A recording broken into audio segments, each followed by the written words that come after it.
There are no tears quite like a parent's tears for her dying child. You can hear those anguished cries all the way from Kyiv. They carry around the world from Uvalde, Texas to Newtown to Sandy Hook Elementary to the Pulse nightclub in Orlando to the Marjorie Stoneman Douglas High School in Florida. You can still hear them waft up from Mother Emanuel Church in Charleston to the Tree of Life Synagogue in Pittsburgh to the parents of 4 little girls in church in Birmingham, over to a landfill in Philadelphia, Mississippi, across to the college campus of Kent State. You can hear those cries from mothers of soldiers killed in Vietnam, Somalia, Afghanistan, and Iraq.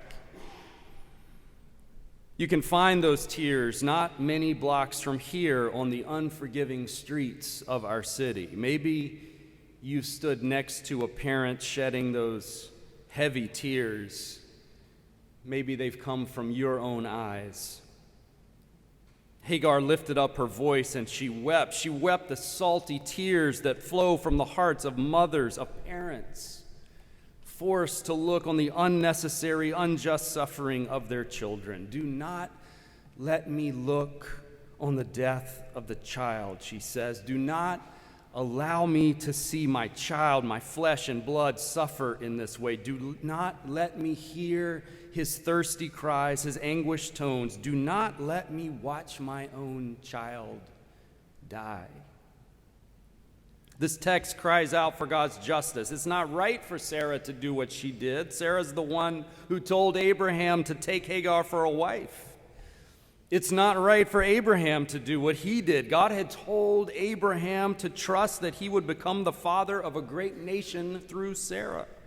It's not right for Hagar and Ishmael to bear the burdens of others' deceit, others' distrust, others' mistakes. The abuse of power is not right. Reducing these women to the work of their wombs is not right. Placing the sin on this broken family, on this voiceless child, is not right. The story cries out for God's justice. There is so much that is not right with the world. It's not right for a Russian dictator to invade a nation and cause so much bloodshed unnecessarily. It's not right for black children in this city to continue to bear the brunt of the violence that stems from our inability to address the economic roots of crime. It's not right that we lock up more people than any other nation in the world, or that it is easier to get a gun than Sudafed, health insurance, or birth control pills. Yet what are we to do when this blatant sort of injustice is right here in one of the foundational families of our sacred text, the chosen family casting off the one who is not chosen, used, abused, thrown away? Dolores Williams, a womanist theologian, which is the chosen title of black feminist theologians who note that black women's experience diverges in many ways from that of white women, she sees herself in this story of Hagar. African slave, homeless exile, surrogate mother, cast into the desert where Abraham and Sarah knew that death most surely would come, cast into the wilderness by the ones we revere for their faith.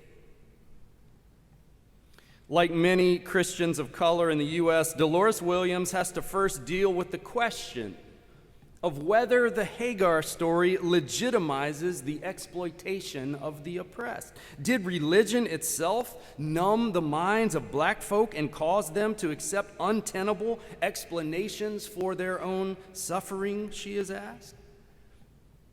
Dolores Williams argues a forceful no. The story is not a, quote, sedative for oppression, as one critic writes, but a source of survival intelligence.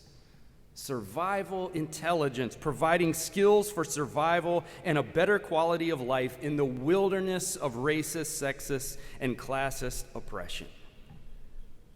It doesn't legitimize oppression, she writes. It describes it accurately and shows others who are marginalized how to survive.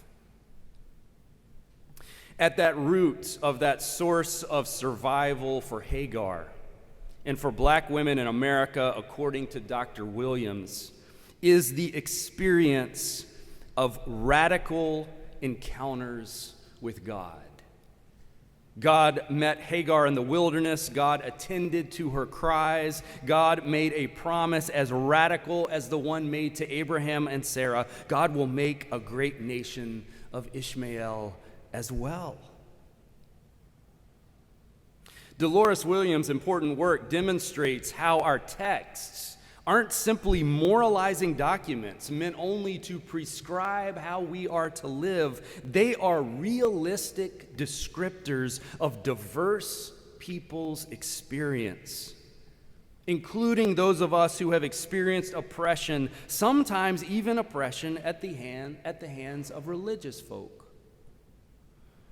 Dr. Williams goes on to conclude with a lot of controversy that suffering itself is not redemptive. Jesus' suffering on the cross is not redemptive, she says, a belief that would legitimize Jesus himself as a coerced surrogate, suffering on behalf of others, that role that so many black women in the U.S. have had thrust upon them. The experience of unjust suffering, she says, is always an encounter with sin. What Jesus offers isn't a suffering obedience to the Father, she says, but rather actions that put people in right relationship with God. Just as Jesus is righting relationships in the midst of suffering, so we are called to do the same. I encountered Dolores Williams' work many years ago, but I thought about it this week, reading this text while learning about some of the racial justice work that's been going on at Fifth Avenue Presbyterian Church in New York City. For many years, that church has known that one of the first founders of that church in 1808 was a woman of color, named in the founding document simply as Betsy Jackson, household slave. Her status as an enslaved person was no surprise to the church. They had known that for years. What was a surprise was to discover in 2018 that the person who had been her slave owner before her release in 1811 was the founding pastor of the church. What happened over the next several years could be one model for how we continue to approach our own racial history at Brown Memorial. A committee was formed, charged with uncovering all of the details previously unknown. Records revealed only one time in his 17-year tenure when the founding pastor of the church spoke openly about slavery. This was after Betsy Jackson had been freed. And in that sermon, he named slavery as a sin. Scott Black Johnson, the current pastor, told a reporter, "The first pastor is not a hero in this story, but he's also not quite the villain that some might want him to be." As the church has learned more about Betsy Jackson, they've shared their learning all through their church. This week, they renamed their boardroom in her honor and commissioned a portrait that hangs there, overlooking their ongoing work to tell the truth about their own history and grapple together with the connections of that history to their current mission in the world. Earlier this week, I had the absolute privilege of spending some more time with Taylor and Tom Stewart, who have been leading our own anti-racist committee at Brown Memorial. And as many of you know, their lives were interrupted by a life-threatening health event that Tom experienced at the same time as the pregnancy and birth of their first child. We put the work of the committee on the back burner to give them the space they needed to focus on the immediate needs in front of them. Happily, Tom has gotten the best report one can imagine, and they are adjusting well to life with Lily. And the three of us spent almost all of our time this week talking about a return to our important work. Similar to Fifth Avenue, the work before our church isn't going to be a case of heroes versus villains.